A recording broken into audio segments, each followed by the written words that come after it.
କରିଛନ୍ତି ତାଙ୍କର ସର୍ବବିଧ ଉନ୍ନତି ପାଇଁ ପରମ ପିତାଙ୍କ ନିକଟରେ ମୋର ପ୍ରାର୍ଥନା ରଖେ। ମେକାପଦା ଫୋନ କରିଥିଲେ ଆଜି ସତ୍ସଙ୍ଗରେ ଯୋଗ ଦେବା ପାଇଁ। ମୋର ପରମ ସୌଭାଗ୍ୟ ଯେ ମୁଁ ଆଜି এই ଦିବ୍ୟ ସତ୍ସଙ୍ଗରେ ଯୋଗ ଦେବାର ସୁଯୋଗ ଲାଭ କରିଛି।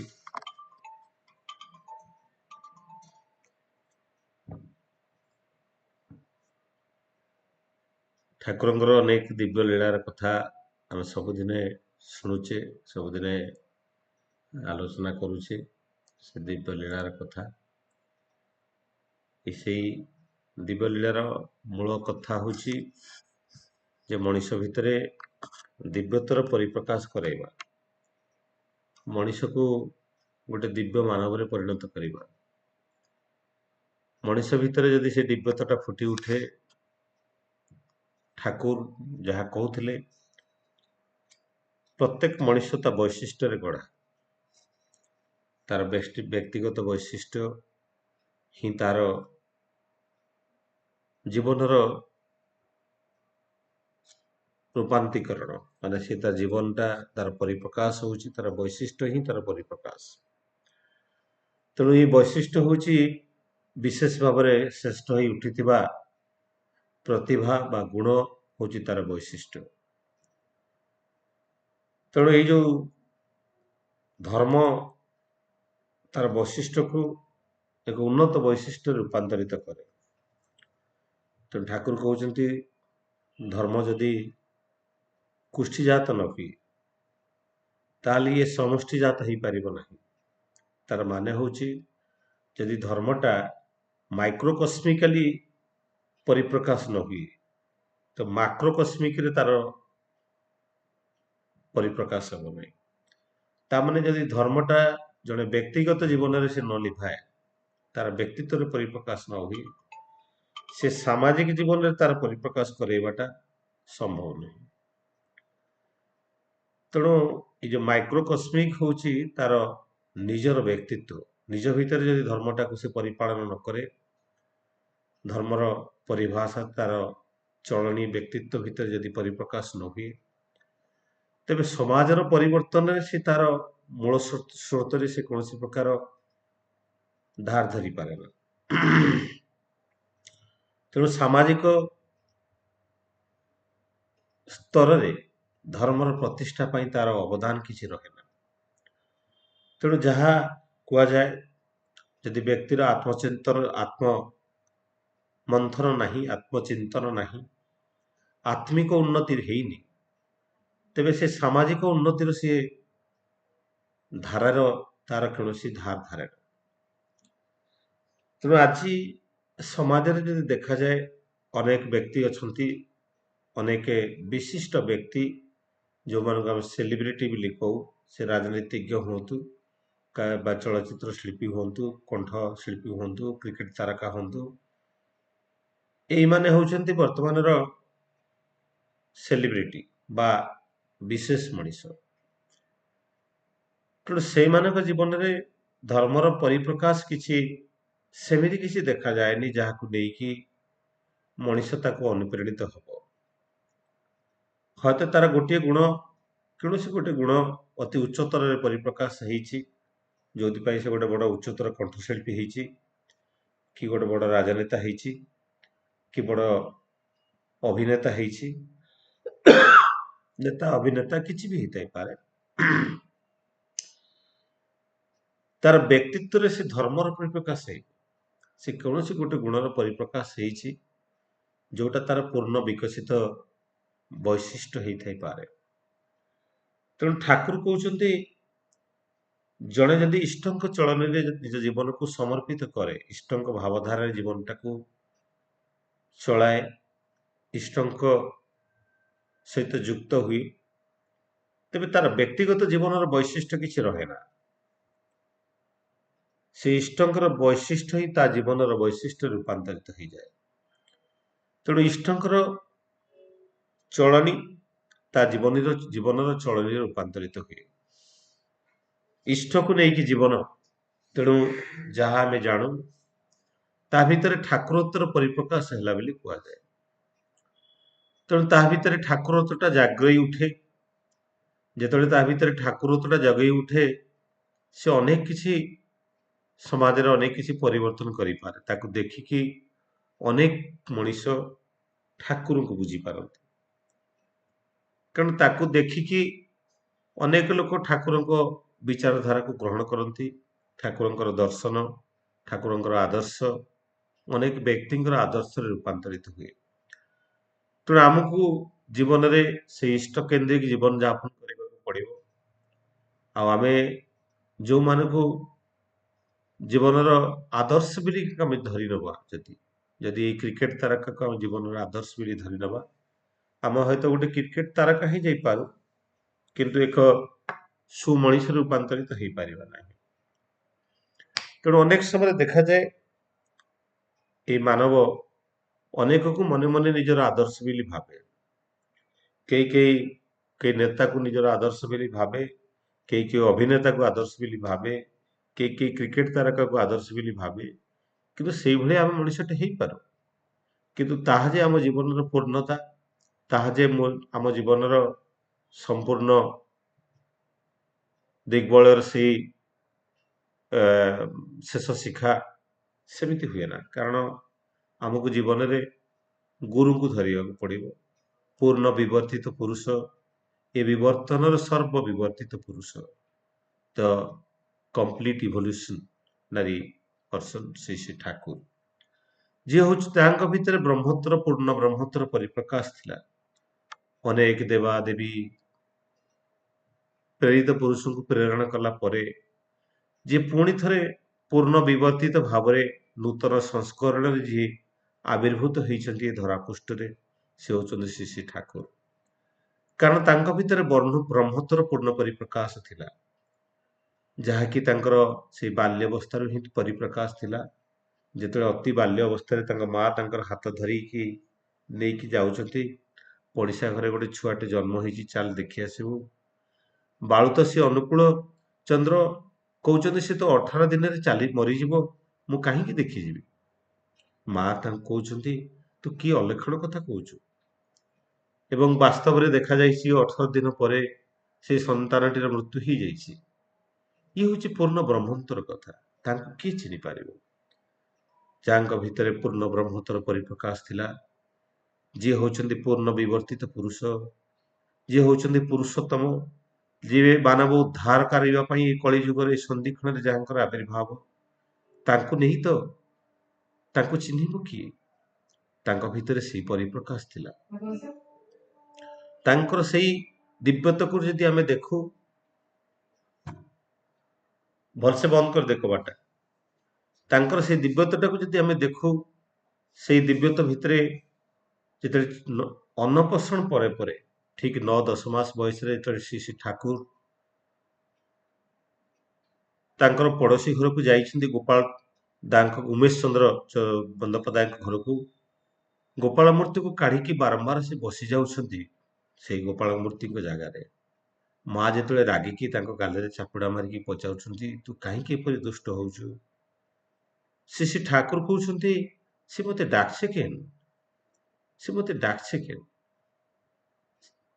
ସେଦିନ ଉମେଶ ଦାଙ୍କର ସେଇ ଗୋପାଳ ପୂଜାର ସାର୍ଥକତା ହେଇଛି। କାରଣ ପରିପୂର୍ଣ୍ଣ ଅବସ୍ଥାରେ ସେ ନିଜକୁ, ବାଲ୍ୟ ଅବସ୍ଥାରେ ନିଜକୁ ପରିପୂର୍ଣ୍ଣ ଭାବରେ ପରିଚୟ ଦଉଛନ୍ତି ଯେ ମୁଁ ହଉଛି ସେଇ ପରମ ବ୍ରହ୍ମ, ବ୍ରହ୍ମର ପରିପ୍ରକାଶ ସେଇଠୁ ହିଁ ମିଳିଥିଲା।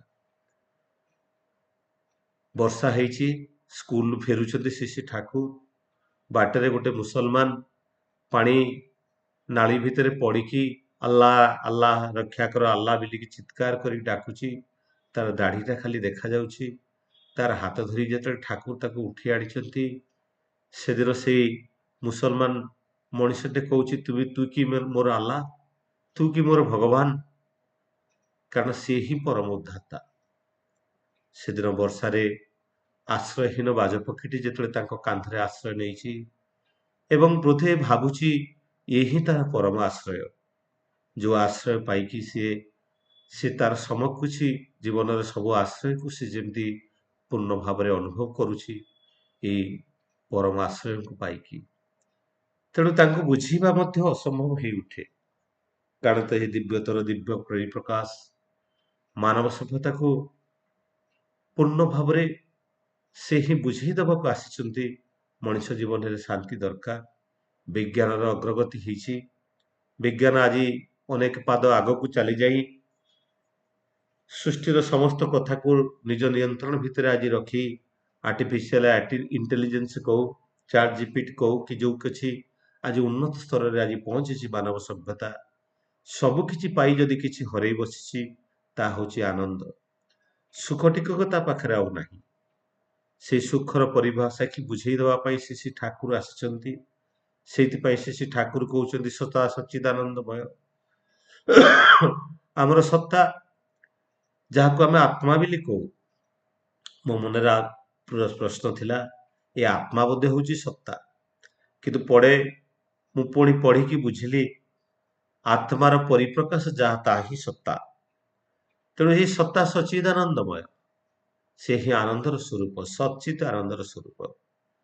ସଚ୍ଚିତ ସଚ୍ଚିଦାନନ୍ଦମୟ ହଉଛି the existence of all that exists, that is the Sat. The responsive of all that respond, that is the Chit. And the becoming of all that is coming, that is the Anand. ये ସବୁ କିଛି ସଚ୍ଚିତ ଆନନ୍ଦ, ଏ ସଚ୍ଚିଦାନନ୍ଦମୟ, ତାର ପୂର୍ଣ୍ଣ ବ୍ରହ୍ମତ୍ଵ ତାରି ଆମରି ଭିତରେ ଅଛି। ସେଇ ସତ୍ତା ସର୍ବଦା ଆନନ୍ଦ ଚାହେଁ। ସେ ଆନନ୍ଦ ଯେତେବେଳେ ମଣିଷ ପାଏ, ଏ ସାଂସାରିକ ପାର୍ଥିବ ଦୁନିଆରେ ସେଇଟା ହିଁ ତା ପାଇଁ ମୂଳ ଆନନ୍ଦ ହେଇ ଉଠେ। ପଇସାର ସମସ୍ତଙ୍କ ପାଇଁ ଆବଶ୍ୟକତା ଅଛି, କିନ୍ତୁ ତାର ମଧ୍ୟ ଲିମିଟ ଅଛି। ଗୋଟେ ସମୟ ଆସେ ଯେତେବେଳେ ପଇସା ମୂଲ୍ୟହୀନ ହେଇଯାଏ।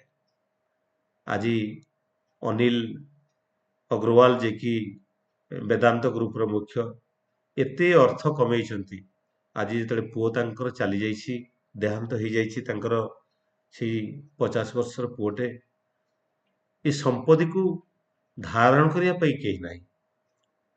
ସେ ଆଜି ଅନୁଭବ କରୁଛନ୍ତି ପଇସାର ମୂଲ୍ୟ କିଛି ନୁହେଁ, ଏବଂ ପଇସାର ଆବଶ୍ୟକତା କିଛି ସମୟ ପର୍ଯ୍ୟନ୍ତ ଥାଏ, କିଛି ଲିମିଟ ପର୍ଯ୍ୟନ୍ତ ଥାଏ, ଏବଂ ସେଇ ଲିମିଟ ପରେ ମଣିଷ ପଇସା ସେଥିପାଇଁ ଉପାର୍ଜନ କରେ ତାର ଡୋପାମାଇନ ଲେଭୁଲକୁ ମେଣ୍ଟେନ କରିବା ପାଇଁ।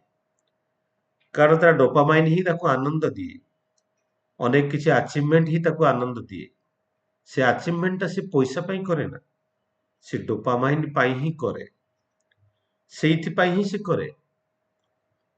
ତେଣୁ ମଣିଷକୁ ପୂର୍ଣ୍ଣ ଭାବରେ ଆନନ୍ଦିତ କରିବା ପାଇଁ ଏବେ ଯେତେବେଳେ ହାପିନେସ ଇଣ୍ଡେକ୍ସକୁ ଷ୍ଟଡି କରାହେଇଛି ୱାର୍ଲଡରେ, 178ଟା କଣ୍ଟ୍ରି ଭିତରେ ଭାରତର ସ୍ତର ହଉଛି 142। ଆମେ 142 ପୋଜିସନରେ ଅଛୁ ଦ ହାପିନେସ ଇଣ୍ଡେକ୍ସରେ।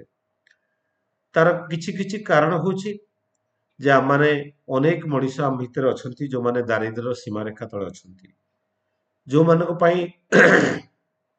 ଖାଇବା ପାଇଁ ପୂର୍ଣ୍ଣ ଭାବରେ ଖାଦ୍ୟର ସୁବିଧା ନାହିଁ। ସେଥିପାଇଁ ସରକାରଙ୍କର ଖାଦ୍ୟ ସୁରକ୍ଷା ଆଇନ, ଅନେକଙ୍କର ବାସସ୍ଥଳୀ ନାହିଁ, ଯୋଉଥିପାଇଁ ସରକାରଙ୍କର ଆବାସ ଯୋଜନା, ଏବଂ ଅନେକଙ୍କର ମେଡିକାଲ ସୁବିଧା ନାହିଁ, ଡାକ୍ତରୀ ଚିକିତ୍ସା ସୁବିଧା ନାହିଁ, ସେଥିପାଇଁ ସରକାରଙ୍କର ଆୟୁଷ୍ମାନ ଯୋଜନା। ଆଉ ଅନେକଙ୍କ ପାଖରେ ପୂର୍ଣ୍ଣ ଭାବରେ ଶିକ୍ଷା ମଧ୍ୟ ମିଳିବାର ସୁବିଧା ନାହିଁ, ସେଥିପାଇଁ ସର୍ବଶିକ୍ଷା ଅଭିଯାନ। ଏସବୁ ସରକାର ତିଆରି କଲେ ମଧ୍ୟ ମଣିଷ ପାଖରେ ସେ ସବୁ କିଛି ପୂର୍ଣ୍ଣ ଭାବରେ ପହଞ୍ଚି ପାରେ ନାହିଁ। କାରଣ ମଣିଷ ଏଇ ସବୁ ଅଭାବରେ ସେ ଆଜି ଦୁଃଖୀ ନାହିଁ। ଇଏ ସମ୍ୟକ ମାତ୍ରାରେ ଭାରତର ଦୁଃଖର ଯୋଉ ହାପିନେସ ଇଣ୍ଡେକ୍ସ କମିବାର କାରଣ, ଇଏ ମାତ୍ର କମ ପ୍ରତିଶତ ଧାରଣ କରେ। ଆଜି ମଣିଷ ଦୁଃଖ ହବାର, ଭାରତରେ ଦୁଃଖୀ ହବାର ମୂଳ କାରଣକୁ ଯେତେବେଳେ ଆନାଲିସିସ୍ କରାହେଇକି ଦେଖାଯାଇଛି, ଯୋଉମାନେ ଫ୍ୟାକ୍ଟ୍ରିରେ ଲେବର କାମ କରନ୍ତି ସେମାନେ ବେଶୀ ସୁଖୀ, ଆଉ ଯୋଉମାନେ ଫ୍ୟାକ୍ଟ୍ରିର ମ୍ୟାନେଜର ପୋଜିସନ ଥିବା ଲୋକମାନଙ୍କ ଠାରୁ ଅନେକ ଗୁଣରେ ସେମାନେ ସୁଖୀ। ଏବଂ ଯୋଉମାନେ ମିଳିମିଶିକି ପୋଖରୀ ଖୋଳନ୍ତି, ଲେବର କାମ କରନ୍ତି, ବା ଯୋଉମାନେ ମିଳିମିଶିକି କିଛି କାମ କରନ୍ତି, ମିଳିତ ଭାବରେ କିଛି କରନ୍ତି, ସେମାନେ ଅଧିକ ଖୁସି ହୁଅନ୍ତି। କାରଣ ମଣିଷ ଯେତେବେଳେ ଅନ୍ୟମାନଙ୍କ ଭିତରେ ସହଯୋଗିତାର ହାତ ବଢେଇ ଯେତେବେଳେ କାମ କରେ, ତାର ମନ ପ୍ରଫୁଲ୍ଲ ରହେ, ତା ମନ ଆନନ୍ଦ ରହେ। ସେଇ ମୂଳ ତତ୍ତ୍ୱକୁ ବୋଧେ ଶ୍ରୀ ଶ୍ରୀ ଠାକୁର ବୁଝିଥିଲେ। ସେଥିପାଇଁ ଅନେକ ଉତ୍ସବର ବ୍ୟବସ୍ଥା କରିଦେଇଥିଲେ। ଆଜି ଆଜି କାଲି ବୋଧେ ଅନେକ ଜାଗାରେ ମାନେ ଜିଲ୍ଲା ସ୍ତରୀୟ ଉତ୍ସବ ଥିଲା, ସୁଧା ସର୍ଜନା ଥିଲା, ହଜାର ହଜାର ଲୋକ ସେ ଉତ୍ସବରେ ସମାହିତ ଭାବରେ ମିଳିମିଶି କାମ କରୁଥିଲେ ଏବଂ ପ୍ରତ୍ୟେକଙ୍କୁ ସାହାଯ୍ୟ ସହାନୁଭୂତିର ହାତ ବଢେଇ ସେମାନେ ମିଳିତ ଭାବରେ କରୁଥିଲେ। ଏ ଉତ୍ସବ ଯେ ମଣିଷକୁ ଆନନ୍ଦ ଦିଏ ଏବଂ ଯୋଉ ହାପିନେସ୍ ଇଣ୍ଡେକ୍ସ ଆଜି ଇଣ୍ଡିଆର କମି ଯାଇଛି, ତାର ମୂଳ କାରଣ ହଉଛି ମଣିଷ ସ୍ୱାର୍ଥପର ହେଇଯାଇ ନିଜର ଆନନ୍ଦଟାକୁ ହରେଇ ବସିଛି। ମଣିଷ ମିଳିତ ଭାବରେ କିଛି କରେ ନା। ମୁଁ ଆଜି ମେକଅପ୍ ଦାକୁ କହୁଥିଲି, କୋରୁଆରେ ଥିଲି ଆଜି ସକାଳେ, ଆଜି ସନ୍ଧ୍ୟାରେ ଆସିକି ସମ୍ବଲପୁରରେ ପୂର୍ବରୁ ପଶ୍ଚିମକୁ ପୁରା ମାଡ଼ି ଆସିଲି। ଆଜି ପୂର୍ବ ଓଡ଼ିଶାରୁ ଯେତେବେଳେ ଆସିଲା ବେଳକୁ, କୋରୁଆ ଗାଁରୁ ବାହାରିଲା ବେଳକୁ, ସେଠୁ ବାଟରେ କିଛି ଗୁରୁ ଭାଇ ଜଣକ କବାଟ ବାଡ଼ଉଥିଲେ, କାଗଜ ଧରିଛନ୍ତି ଆଉ ମାନେ ଇଏ କରୁଥିଲେ, କରେଇଲ କରେଇଲ ଗାଁରେ। ମୁଁ ସେଠୁ ପାସ୍ କଲାବେଳେ ମୁଁ ଦେଖିଲି ଆମ ଗୁରୁ ଭାଇ ମାନେ କାର ଅଟକେଇକି ଜୟଗୁରୁ କଲି ଆଉ ପ୍ରତିଦାନରେ ବହୁତ ଖୁସି ହେଲେ। ମୁଁ କହିଲି ଦାଦା କଣ ଡିପି ୱାର୍କରେ ଆସିଛନ୍ତି? ନାଇଁ, କୋଟପଡାର ଉତ୍ସବ ଅଛି ତ, ଉତ୍ସବ ପାଇଁ ଆମେ ନିମନ୍ତ୍ରଣ କରିବାକୁ ଆସିଛୁ ଗୁରୁ ଭାଇ। ମୁଁ ତାଙ୍କୁ ପଦେ କହିଲି, ଦାଦା ଖାଲି ଗୁରୁ ଭାଇକି ନିମନ୍ତ୍ରଣ କରନ୍ତୁନି, ସବୁ ଗାଁରେ ସମସ୍ତଙ୍କୁ ନିମନ୍ତ୍ରଣ କରନ୍ତୁ, ସମସ୍ତଙ୍କୁ କୁହନ୍ତୁ ଆସିବା ପାଇଁ, ଖାଲି ଗୁରୁ ଭାଇକି ନିମନ୍ତ୍ରଣ କରନ୍ତୁନି। ସେଠୁ ହସିଲେ, କୋଉଠୁ ଆସିଥିଲେ? ମୁଁ କହିଲି ପରେ କଥା ହବା ପାଇଁ ପଳେଇ ଆସିଲି। ସେଇ କେତେ ମୁହୂର୍ତ୍ତରେ ସେଇ ମାନେ ସେ ଗୁରୁ ଭାଇଙ୍କର ଯୋଉ ଆନନ୍ଦ, ସେ ସାମୂହିକ ଯୋଉ ମିଳିତ ଆନନ୍ଦ, ମୋ ପାଖରେ ସମୟ ଥିଲେ ତ ମୁଁ ତାଙ୍କ ସାଙ୍ଗରେ ମିଶିକି ଯାଇକି କିଛି ସେ ଗାଁରେ ବୁଲିକି ବି କହିଥାନ୍ତି ନିମନ୍ତ୍ରଣ କରିବା ପାଇଁ। ଆଉ କିନ୍ତୁ ମୁଁ ପୁରା ବ୍ୟସ୍ତ ଥିଲି, ସମ୍ବଲପୁର ଆସିବାର ଥିଲା ତ ପଳେଇ ଆସିଲି। କିଛି ସାମୟିକ ପାଇଁ ଯୋଉ ଆନନ୍ଦ ମୁଁ ପାଇଲି ଟିକେ ସମୟ ପାଇଁ, ସେ ଆନନ୍ଦଟା ମୋ ଭିତରେ ଅନେକ ସମୟ ପର୍ଯ୍ୟନ୍ତ ଗୁଞ୍ଜରିତ ହେଇକି ରହିଲା। ମୁଁ ମନେ ମନେ ଖୁସି ହେଲି, ଯାହା ହଉ ଗୁରୁ ଭାଇ ମାନେ କାମରେ ଲାଗିଛନ୍ତି, ଇଷ୍ଟକର ପ୍ରତିଷ୍ଠା କାମରେ ଲାଗିଛନ୍ତି, ଇଷ୍ଟକୁ ପ୍ରତିଷ୍ଠା କରିବା ପାଇଁ ନିଃସ୍ୱାର୍ଥପର ଭାବରେ ଲାଗିଛନ୍ତି। ଠାକୁର ବୋଧେ ଜାଣିଥିଲେ ଏ ସ୍ୱାର୍ଥପରତା ହିଁ ମଣିଷକୁ, ସ୍ୱାର୍ଥ ପାଇଁ ମଣିଷ ଯେତେ କାମ କରେ ତା ପାଇଁ ସେ ସେତେ ଦୁଃଖର ପାହାଡ ସେତେ ତିଆରି କରେ ଏବଂ ସେ ହାପିନେସ୍ ଇଣ୍ଡେକ୍ସଟା ସେତେ ଭାରତରେ ଆହୁରି କମିଯିବ। ତେଣୁ ଠାକୁର ଏ ଭାରତର ଆନନ୍ଦର ସ୍ରୋତକୁ ପୁରା ନିଖୁଣ ଭାବରେ ବୁଝିଥିଲେ ଯେ କାଲି କଣ ହବାକୁ ଯାଉଛି, କାଲି ଭାରତର ଅବସ୍ଥା କଣ ହବାକୁ ଯାଉଛି, ଏ ରାଷ୍ଟ୍ରର ଅବସ୍ଥା କଣ ହବାକୁ ଯାଉଛି, ତାକୁ ଠାକୁର ବୁଝିଥିଲେ। ସେଥିପାଇଁ ତାର ପ୍ରତିଦାନ ସ୍ୱରୂପ ତାର ପରିବର୍ତ୍ତନ ପାଇଁ ଠାକୁର ବିଧାନ କରିଦେଇ ଯାଇଥିଲେ ଏବଂ କରିଦେଇ ଯାଇଛନ୍ତି ଏ ଉତ୍ସବ ଆଦି। ଏ ଉତ୍ସବରେ ତ ଗୁରୁ ଭାଇ ମାନେ ମିଳିତ ଭାବରେ ଯେତେବେଳେ ଏ ଉତ୍ସବକୁ ପରିଚାଳନା କରନ୍ତି, ଏକ ବିରାଟ ବିରାଟ ଉତ୍ସବର ଆୟୋଜନ କରନ୍ତି। ଢେଙ୍କାନାଳ ଉତ୍ସବ କୁହ, ପୁରୀ ଉତ୍ସବ କୁହ, ଭୁବନେଶ୍ୱର ବାଲିଯାତ୍ରା ପଡ଼ିଆର ଉତ୍ସବ କୁହ, ଇଏ କେତେ ଆନନ୍ଦରେ ସେମାନେ କରନ୍ତି। ସେଇଠି ସେ ଆନନ୍ଦଟାକୁ ଅନୁଭବ କରିହୁଏ, ଦେଖି ହୁଏ। କାଲି ମୁଁ ମଧ୍ୟ ଗୋଟେ ଉତ୍ସବକୁ ଯାଇଥିଲି, ସେଠି ମାନେ ଏତେ ବାଟ 400 କିଲୋମିଟର ମୁଁ ଯାଇଥିଲି, ସେଠି ଡାକିଥିଲେ, ଯାହା ହଉ ମତେ ବି ବହୁତ ଖୁସି ଲାଗିଲା। କାରଣ ମୋର ଜନ୍ମ ମାଟି, ମୋର ଗାଁ ମାଟି, ସେଇଠି ଯାଇଥିଲି ଏବଂ ମୋର ଗାଁର ଅତି ପୁରୁଣା ସାଙ୍ଗ ସାଥୀ ସମସ୍ତଙ୍କୁ ଦେଖିକି ବହୁତ ଖୁସି ଲାଗିଲା। ସେଇ ଯୋଉଠି ବାଲିରେ ଖାଲି ପାଦରେ ଚାଲି ଚାଲି ସ୍କୁଲକୁ ଯାଉଥିଲି, ସେଠି ଆଜି ମାନେ ଯାଇକି ପହଞ୍ଚିଲା ପରେ ପରମ ପିତାଙ୍କର ଏତେ ଅଜସ୍ର ଦୟା, ପୁଣି ଯାଇକି ପହଞ୍ଚି ପାରିଥିଲି, ମତେ ବହୁତ ଆନନ୍ଦ ଦେଇଥିଲା। ତେଣୁ ବାସ୍ତବିକ ସେଇ ଆନନ୍ଦ ପାଇଁ ଦୌଡ଼ି ଯାଇଥିଲି। ତେଣୁ ସେ ଆନନ୍ଦ ହିଁ ମଣିଷକୁ, ସବୁ କାମ ପଛରେ ମଣିଷ ଯାହା କିଛି କରେ ତା କାମ ପଛରେ ସେ ଗୋଟେ ମାତ୍ର ଜିନିଷ ଥାଏ ଯେ ସେ ଆନନ୍ଦ ପାଇବା ପାଇଁ। ଯୋଉଠି ଆନନ୍ଦ ମିଳେ, ସେ ଖାଇବାରେ ଆନନ୍ଦ ହଉ କି ଯୋଉ କିଛି ଆନନ୍ଦ ହଉ, ସେଇ ଡିଜାୟାର ପଛରେ ମଣିଷ ଦୌଡ଼ିଯାଏ। ତେଣୁ ମଣିଷ ସବୁବେଳେ ଦେଖାଯାଏ ମଣିଷର ତିନିଟା ଡିଜାୟାର ଥାଏ, ଯୋଉ ଡିଜାୟାର ପାଇଁ ମଣିଷ ସବୁବେଳେ ଚଳଚଞ୍ଚଳ ହେଇ କିଛି କିଛି କାମ କରେ। ଗୋଟେ ଡିଜାୟାର ହଉଛି, ତା ଭିତରୁ ଏଇ ତିନିଟା ଡିଜାୟାର ଭିତରୁ ଦିଟା ଡିଜାୟାର ହଉଛି ତାର ଫିଜିକାଲ ଡିଜାୟାର, ତା ଶାରୀରିକ ଆବଶ୍ୟକତା ପୂର୍ଣ୍ଣ ହେଇକି ସେ ଆନନ୍ଦ ପାଏ। ଗୋଟେ ହଉଛି ତାର ଖାଇବା, ଆଉ ଗୋଟେ ହଉଛି ଶାରୀରିକ ସୁଖ। ତ desire for the food and desire for the physical pleasure, ଏ ଦିଟା ଜିନିଷ ପାଇଁ ମଣିଷ ସବୁବେଳେ କିଛି ନା କିଛି କାମ ଧନ୍ଦା କରେ, କିଛି ନା କିଛି ନିଜକୁ ସଜେଇ ହୁଏ, ଦେଖେଇ ହୁଏ, କିଛି ନା କିଛି ଖାଇବା ପାଇଁ ଅନେକ ଦୂରକୁ ଯାଏ। ତ ଡିଜାୟାର ଫର ଫୁଡ ତା ଭିତରେ ଥାଏ। ସେଥିପାଇଁ ଏ, ଜଣେ ଦାଦା ଅଛନ୍ତି ରୀତିକ ଆମର, ସେ ସବୁବେଳେ ପଚାରନ୍ତି ଯେ ଏ, ଏ, ମାନେ ଏ, ସତ୍ସଙ୍ଗ କଥା କହିଲେ ସେ କହନ୍ତି, ଏ ବି କି ୱିଦାଉଟ୍ ଏ ବି? ତାପରେ ସେଇଥିରୁ ଆଉ ଭଲ ଭାବରେ ସେ ବୁଝିବେ ଯେ ୱିଦାଉଟ୍ ଏବି ହେଲେ ବହୁତ କମ ଲୋକ ଯାଆନ୍ତି, ୱିଥ୍ ଏବି ହେଲେ ବହୁତ ଲୋକ ଯାଆନ୍ତି। ତ ଯାହା ହଉ, ତ ଇଏ ହଉଛି ପରମପିତାଙ୍କର ସେ ଦୟା ଆଉ ପରମପିତାଙ୍କର ଇଚ୍ଛା। ତ ଆଉ ଗୋଟେ ଡିଜାୟାର ଥାଏ, ତାହା ହଉଛି ମଣିଷ ନିଜକୁ ନିଜକୁ ପ୍ରତିଷ୍ଠା କରିବାକୁ ଚାହେଁ। ଇଏ ଗୋଟେ ତୃତୀୟ ଡିଜାୟାର, ଯୋଉଟା କି ତାର ଫିଜିକାଲ ନିଡ୍ ଭିତରେ ନଥାଏ, ତାର ଶାରୀରିକ ଆବଶ୍ୟକତା ଭିତରେ ନଥାଏ, ଏ ଶାରୀରିକ ଆବଶ୍ୟକତାର ଊର୍ଦ୍ଧ୍ୱରେ ଥାଏ।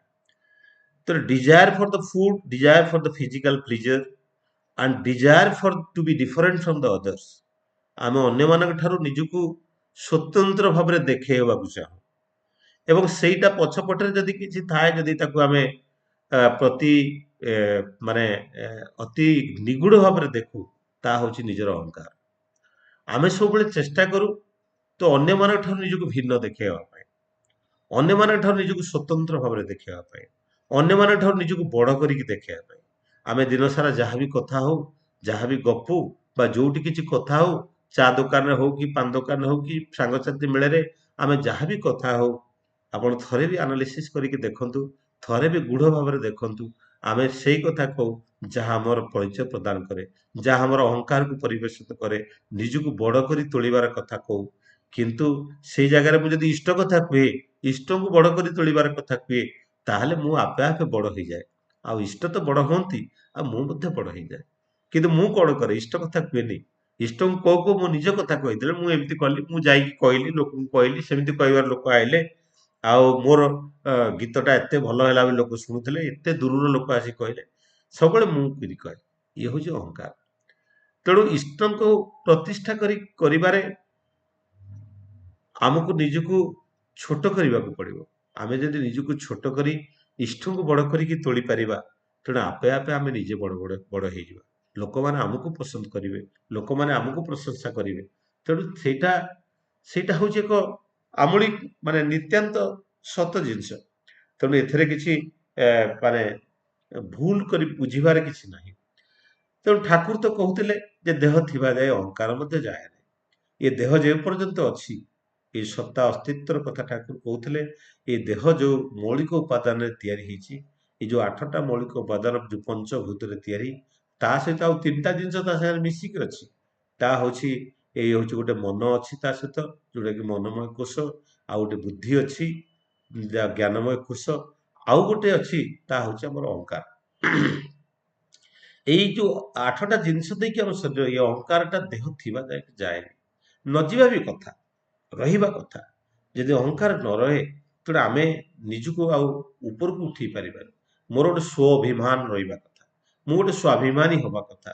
କିନ୍ତୁ ଅନ୍ୟକୁ ଛୋଟ କରିକି ନୁହେଁ, ଅନ୍ୟକୁ ବଡ କରିକି ମୁଁ ନିଜର ସ୍ୱାଭିମାନକୁ ବଞ୍ଚେଇ ରଖିବାକୁ ପଡିବ। ତେଣୁ ଏବେ ଆମର all Odisha self financing college ଆସୋସିଏସନର ମିଟିଂ ହଉଥିଲା, ମାନେ ଗେଟ୍ ଟୁଗେଦର ହଉଥିଲା। ଟିଫିନ ଆସିଥାଏ, ଟିଫିନ କାର୍ ଥୁଆ ହେଇଛି, କେହି ଲୋକ ନାହାନ୍ତି ବୋଲିକି ସେ ଟିଫିନଟା ଯୋଉ, ମାନେ କଲେଜର ମାଲିକ ଆଣିଛନ୍ତି, ସେ ଟିଫିନ ଦାୟିତ୍ୱ ନେଇଥିଲେ, ସେ ଆଣିଛନ୍ତି, ଗାଡିରୁ ଓହ୍ଲଉ ନାହାନ୍ତି, ଗାଡିରୁ ମାନେ ଓହ୍ଲେଇକି ଆଣିକି ଦଉନାହାନ୍ତି ଖାଇବାକୁ। କାହିଁକି ନା ସେ ଗାଡିରୁ କେହି ଖାଇବାଟା ବାହାର କରୁନାହାନ୍ତି। ମୁଁ ନିଜେ ଗଲି, ସେ ଖାଇବାଟା ଆଣିକି ସମସ୍ତଙ୍କୁ ବାଣ୍ଟିଦେଲି ସାଙ୍ଗେ ସାଙ୍ଗେ। ଏଥିରେ କିଛି ମୋର, ମୁଁ ତଳକୁ ପଡିଗଲିନି, କିନ୍ତୁ ମୁଁ ଦେଖିଲି ସେ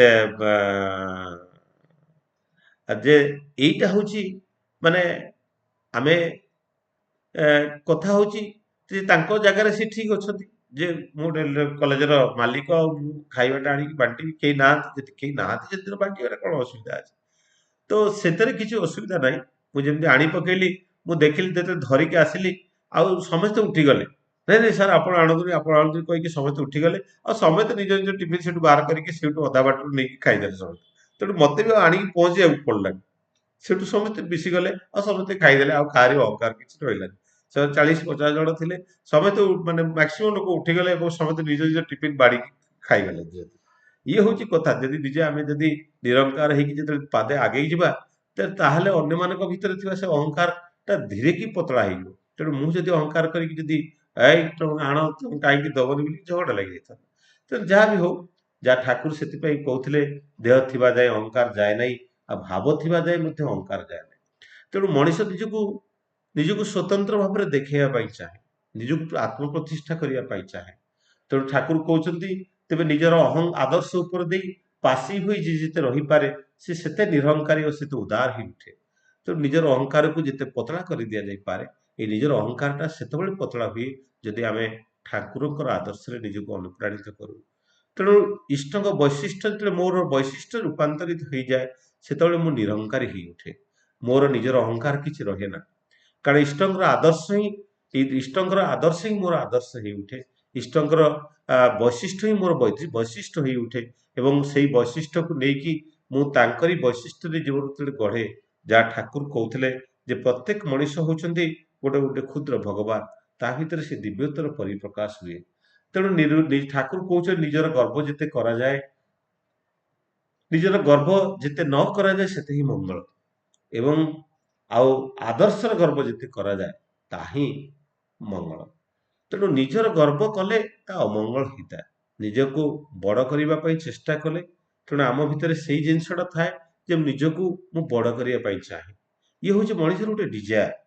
ମଣିଷର ଡିଜାୟାର ଫର ଦ ଫୁଡ ତା ଫୁଲଫିଲ୍ ହେଇଯାଏ କିଛି ସମୟ, କିଛି ଜିନିଷ ଖାଇସାରିଲା ପରେ ଆଉ ସେ ଡିଜାୟାର ନଥାଏ।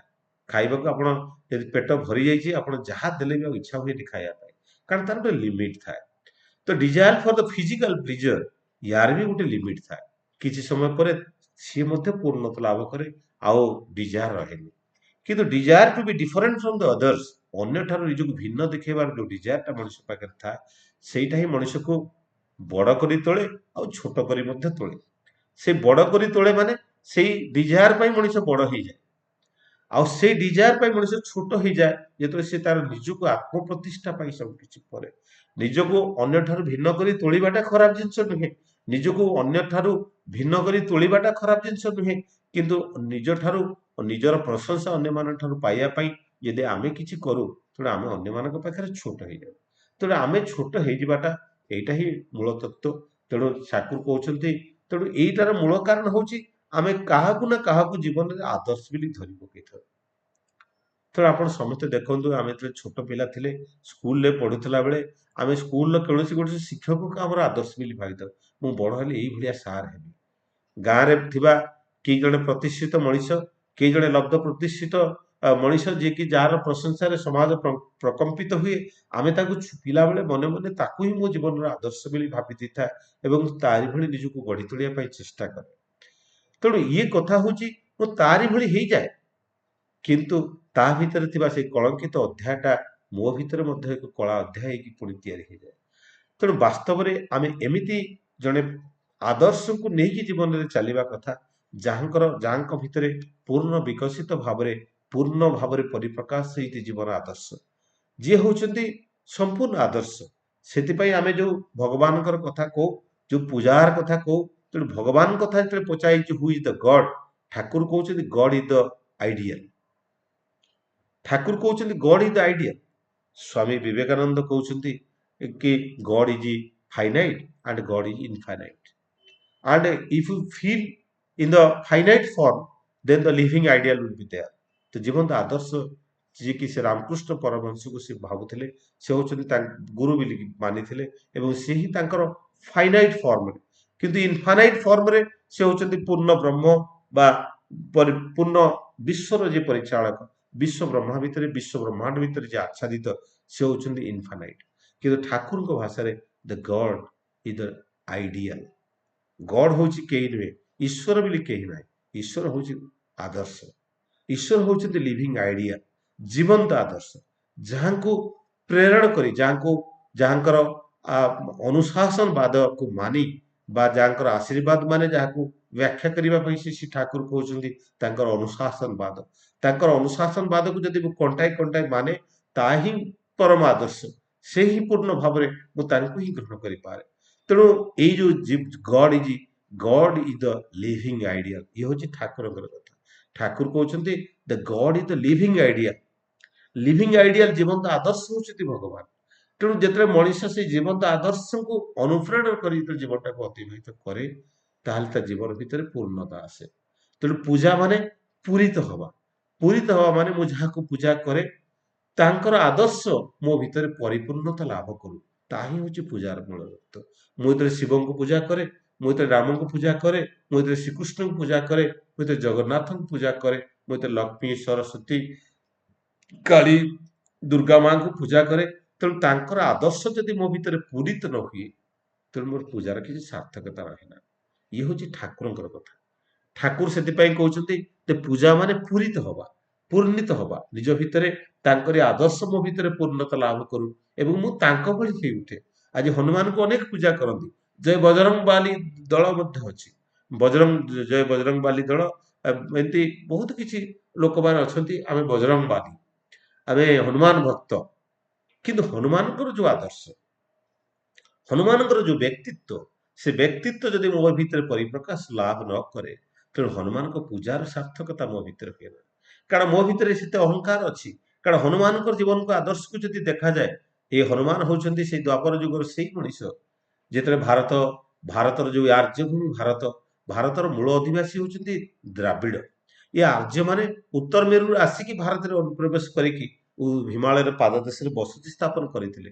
ସେ ଆର୍ଯ୍ୟ ପରମ୍ପରା, ଆର୍ଯ୍ୟ ସଂସ୍କୃତି ଅତି ଉଚ୍ଚ କୋଟିର ସଂସ୍କାର ଥିଲା, ଯାହାକି ହଉଛି ସନାତନ ଧର୍ମର ମୂଳମନ୍ତ୍ର। ସେ ଆର୍ଯ୍ୟ ସଂସ୍କୃତିର ଧାରା, ଯୋଉଟା ସିନ୍ଧୁ ନଦୀର ଅବବାହିକାରେ ଯୋଉଠି ଗଢି ଉଠିଥିଲା, ଯୋଉ ସିନ୍ଧୁ ନଦୀର ଅବବାହିକାର ପରେ ତାକୁ ହିନ୍ଦୁ ଧର୍ମ ବୋଲି କୁହାଗଲା। ହିନ୍ଦୁ ଏକ ଧର୍ମ ନୁହେଁ, ହିନ୍ଦୁ ହଉଛି ସନାତନ ଧର୍ମର ପୂର୍ଣ୍ଣ ପରିପ୍ରକାଶ ହଉଛି ହିନ୍ଦୁ ଧର୍ମ।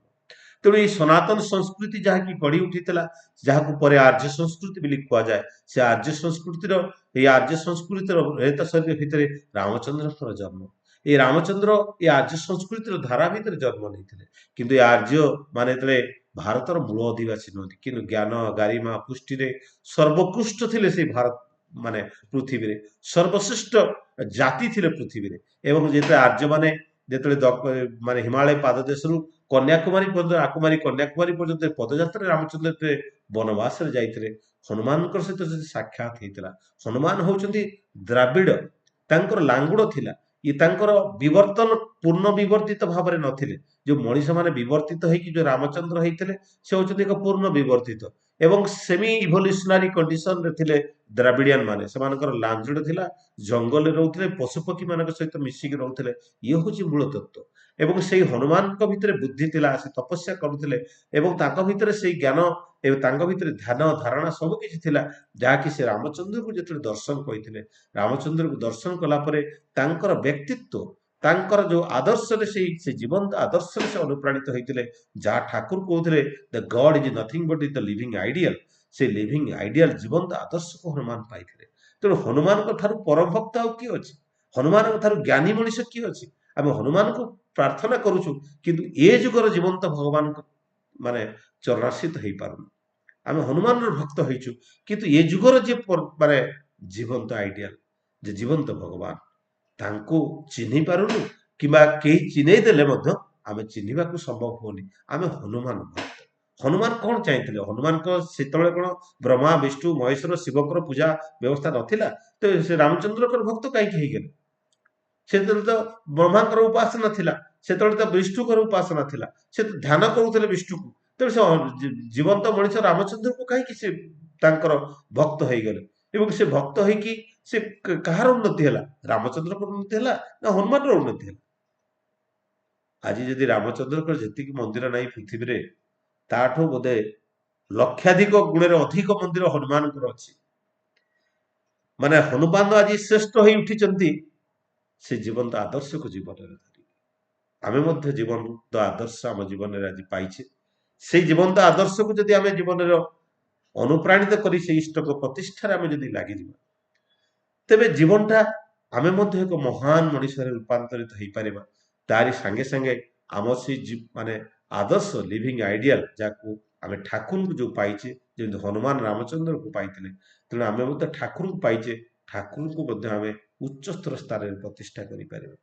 ଆପଣମାନେ, ମୁଁ ଆଜି ଆସିଲା ବେଳେ ରେଢାଖୋଲ ଦେଇକି ମୋର ମନେ ପଡୁଥିଲା ଭୀମ ଭୋଇଙ୍କର ଷ୍ଟାଚ୍ୟୁ ଦେଖିକି। ଭୀମ ଭୋଇ ମହୋତ୍ସବ କରାଯାଉଛି, ଭୀମ ଭୋଇ ଲୋକ ମହୋତ୍ସବ, ଭୀମ ଭୋଇ କଲ୍ୟାଣ ମଣ୍ଡପ, ଏମିତି ନାଁ କରାଯାଇଛି। କିନ୍ତୁ ଆପଣମାନେ ଜାଣିଛନ୍ତି ଯେ ଭୀମ ଭୋଇ ଜଣେ ଜନ୍ମାନ୍ଧ ଥିଲେ, ଅନ୍ଧ ଥିଲେ। ଜଣେ ଅନ୍ଧ ତା ଜୀବନରେ କଣ କରିପାରେ? ଜଣେ ଅନ୍ଧ ତା ଜୀବନରେ କଣ କରିପାରେ? ଜଣେ ସନ୍ଥ କବି ବୋଲି ତାଙ୍କୁ କୁହାଯାଏ, ସେ ଜଣେ କବି ହେଇଗଲେ। ସେ ଗୋଟେ ଏତେ ପ୍ରତିଷ୍ଠିତ ହେଇଗଲେ, ସେ କେମିତି ହେଇଗଲେ? ଯଦି ଭୀମ ଭୋଇଙ୍କର କାହାଣୀକୁ ଯଦି ଆପଣ ପଢିବେ, ଭୀମ ଭୋଇଙ୍କର ଯିଏ ଗୁରୁ ଥିଲେ, ସେ ଗୁରୁଙ୍କୁ ଆମେ କେହି ଜାଣିନେ। ସେ ଗୁରୁଙ୍କର ପ୍ରତିଷ୍ଠା କରିବା ପାଇଁ ସେ ଅନ୍ଧ ଅବସ୍ଥାରେ ମଧ୍ୟ ସେ କବିତା ଲେଖିଥିଲେ। ସେ ଗୁରୁଙ୍କୁ ପ୍ରତିଷ୍ଠା କରିବା ପାଇଁ ସେ ଆଶ୍ରମ କରିଥିଲେ, ନିଜ ଅନ୍ଧ ହେଇକି ମଧ୍ୟ। ସେ ଗୁରୁଙ୍କୁ ପ୍ରତିଷ୍ଠା କରିବା ପାଇଁ ନିଜ ଜୀବନକୁ ସମର୍ପିତ କରିଦେଇଥିଲେ। ସେ ଗୁରୁଙ୍କୁ ପ୍ରତିଷ୍ଠା କରିବାରେ ସେ ନିଜେ ଆଜି ଶ୍ରେଷ୍ଠ ହୋଇ ଉଠିଛନ୍ତି। ଆଜି ସ୍ୱାମୀ ବିବେକାନନ୍ଦଙ୍କୁ ଦେଖନ୍ତୁ। ସ୍ୱାମୀ ବିବେକାନନ୍ଦଙ୍କର ଯେତିକି ପ୍ରତିଷ୍ଠା ଅଛି ଭାରତରେ, କଣ ବହି ଭାରତରେ? ତାଙ୍କର ଗୁରୁଙ୍କର ସେତିକି ପ୍ରତିଷ୍ଠା ନାହିଁ। କାରଣ ଗୁରୁଙ୍କୁ ଶ୍ରେଷ୍ଠ କରିବା ପାଇଁ ଯାଇକି ନିଜେ ମଧ୍ୟ ଶ୍ରେଷ୍ଠ ହୋଇ ଉଠିଛନ୍ତି। ଗୁରୁଙ୍କୁ ଶ୍ରେଷ୍ଠ କରିବା ପାଇଁ ଯାଇକି ଅନେକ ମଣିଷ ଶ୍ରେଷ୍ଠ ହୋଇ ଉଠିଛନ୍ତି। ଶିବାଜୀକୁ କୁହନ୍ତୁ, ରାମଦାସଙ୍କୁ କେତେ ଜଣ ଜାଣିଛନ୍ତି, ଶିବାଜୀକୁ ଯେତେ ଜଣ ଲୋକ ଜାଣିଛନ୍ତି। କାରଣ ଯିଏ ଗୁରୁଙ୍କୁ ପ୍ରତିଷ୍ଠା କରିବାରେ ନିଜ ଜୀବନକୁ ବ୍ରତୀ ହେଇଯାଆନ୍ତି, ସେମାନେ ନିଜେ ଏକ ଶ୍ରେଷ୍ଠ ମଣିଷରେ ରୂପାନ୍ତରିତ ହେଇଯାଆନ୍ତି। କାହିଁକି? କାରଣ ତାଙ୍କ ଜୀବନର ବୈଶିଷ୍ଟ୍ୟ, ଆମ ଜୀବନର ବୈଶିଷ୍ଟ୍ୟ କୁବୈଶିଷ୍ଟ୍ୟ ଥାଇପାରେ, ସୁବୈଶିଷ୍ଟ୍ୟ ଥାଇପାରେ। ସେ ବୈଶିଷ୍ଟ୍ୟକୁ ନେଇକି ଆମେ ଗୋଟେ ସାଧାରଣ ମଣିଷ ରୂପାନ୍ତରିତ ହେଇଯାଇପାରିବା। କିନ୍ତୁ ଯେତେବେଳେ ଆମେ ଗୁରୁଙ୍କୁ ଜୀବନରେ ଗ୍ରହଣ କରୁ, ଗୁରୁଙ୍କର ବୈଶିଷ୍ଟ୍ୟ ମୋ ଜୀବନର ବୈଶିଷ୍ଟ୍ୟ ଯେତେବେଳେ ହେଇଯାଏ, ମୁଁ ଗୋଟେ ଗୁରୁଙ୍କର ଆଶୀର୍ବାଦ ପ୍ରାପ୍ତ ଗୋଟେ ଶ୍ରେଷ୍ଠ ମଣିଷରେ ରୂପାନ୍ତରିତ ହୁଏ। ମୋ ଭିତରେ ଠାକୁରତା ଗଜେଇ ଉଠେ, ମୋ ଭିତରେ ଦିବ୍ୟତାଟା ପରିପ୍ରକାଶ ଲାଭ କରେ। ମୋ ଭିତରେ ଯେତେବେଳେ ଦିବ୍ୟତାଟା ପରିପ୍ରକାଶ ଲାଭ କରେ, ମୁଁ ଅନେକ ମାନ୍ୟଗଣ ମନୀଷ ଭିତରେ ଜଣେ ହେଇ ଉଠେ ଏବଂ ମୁଁ ଉତ୍ତରୋତ୍ତର ଉନ୍ନତି ଲାଭ କରେ ମୋ ଜୀବନରେ। ମୁଁ ଜଣେ ଏକ ଶ୍ରେଷ୍ଠ ମାନବରେ ରୂପାନ୍ତରିତ ହୁଏ। ମୋ ପାଖରେ ଆଉ ଅହଙ୍କାର ରହେ ନା, ମୋ ପାଖରେ ଆଉ କୁପ୍ରବୃତ୍ତି ରୁହେ ନା। ମୋର ସମସ୍ତ ଯୋଉ ଷଡ଼ ରିପୁ ତା ପ୍ରଶମିତ ହେଇ ଉଠେ। ଏଇ ଷଡ଼ ରିପୁଟା ଇଷ୍ଟ ସେବାରେ ନିରୂପିତ ହେଇ, କାମ କ୍ରୋଧ ମଦ ମୋହ ମାଶ୍ଚର୍ଯ୍ୟ, ଇଏ ସବୁ କିଛି ଇଷ୍ଟ ପାଇଁ, ଇଷ୍ଟଙ୍କ ସେବାରେ ନିୟୋଜିତ ହେଇ ଉଠେ। ଏବଂ ମୋର ସମସ୍ତ ଯୋଉ ପଞ୍ଚ ଇନ୍ଦ୍ରିୟ ଇଷ୍ଟଙ୍କର ସେବାରେ ହିଁ ନିୟୋଜିତ ହୁଏ।